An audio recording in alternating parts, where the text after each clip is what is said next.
What's up, guys? Claude Johnson here. All right, so let me give you a quick lesson on fretboard navigation, just knowing your way around the neck.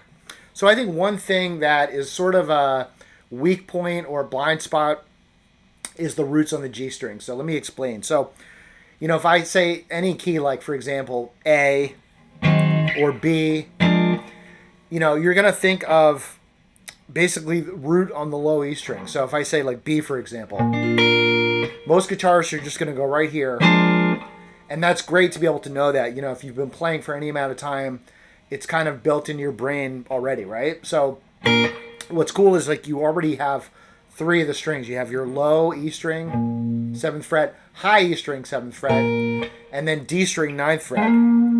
So when you play something like this, like, a major chord or a dominant 7 chord, you kind of already have all that in like one position, kind of mentally. All right, so now the next level is if you know your roots on your A string. So for example, like here, my B here.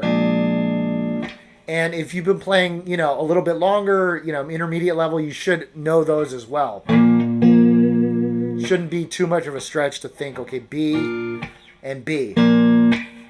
But I think a lot of guitarists stop there, including myself, and I realized I was sort of neglecting just really knowing the roots on the G string. Okay, so here, and this is a great shape.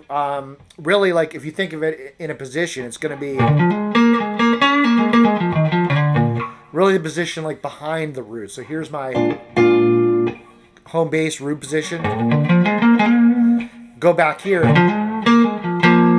So it's kind of like the root on the G string then going forward like this, okay? Now here's a couple of little tidbits. First of all, you could play the D string on the same fret below it. You could play it with one finger and bar it, and you're actually playing the 5th, okay? So that note is F sharp. That's my 5th, okay? Now I go up I go up 2 frets. There's my 6th, and then I go up one more from there as my 7th. So you'll get these little voicings.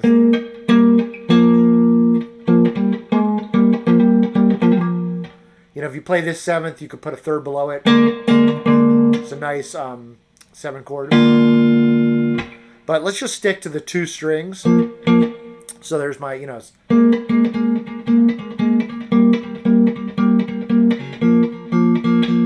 so you can get riffs, playing 2 notes at the same time like that. And then you can also get riffs playing the notes individually, like an arpeggio. Hey, real quick, before we continue here, I just want to give a quick plug for my free course. It's called 7 Blues Guitar Secrets That Save You Years of Practice. You can get it at BluesGuitar.com/secrets, or just check the link in the video description. And I think it's got a lot of powerful insights and concepts that are going to help you out. They're going to help you with everything you're doing, including the stuff in this video. So once again, just check the link in the description. Thanks for your support, and now back to the video. So there's a nice little riff there. Just... You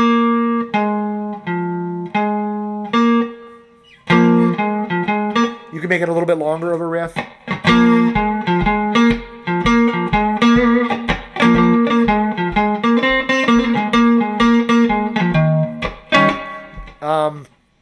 But when you're playing through a 12-bar blues, yeah, it's just really helpful to know. So for example, if I was playing in B, I would want to know my 1 chord, my 4 chord is E, and then my 5 chord, it would be the F sharp. You play it up here. So, just playing through a whole 12-bar blues.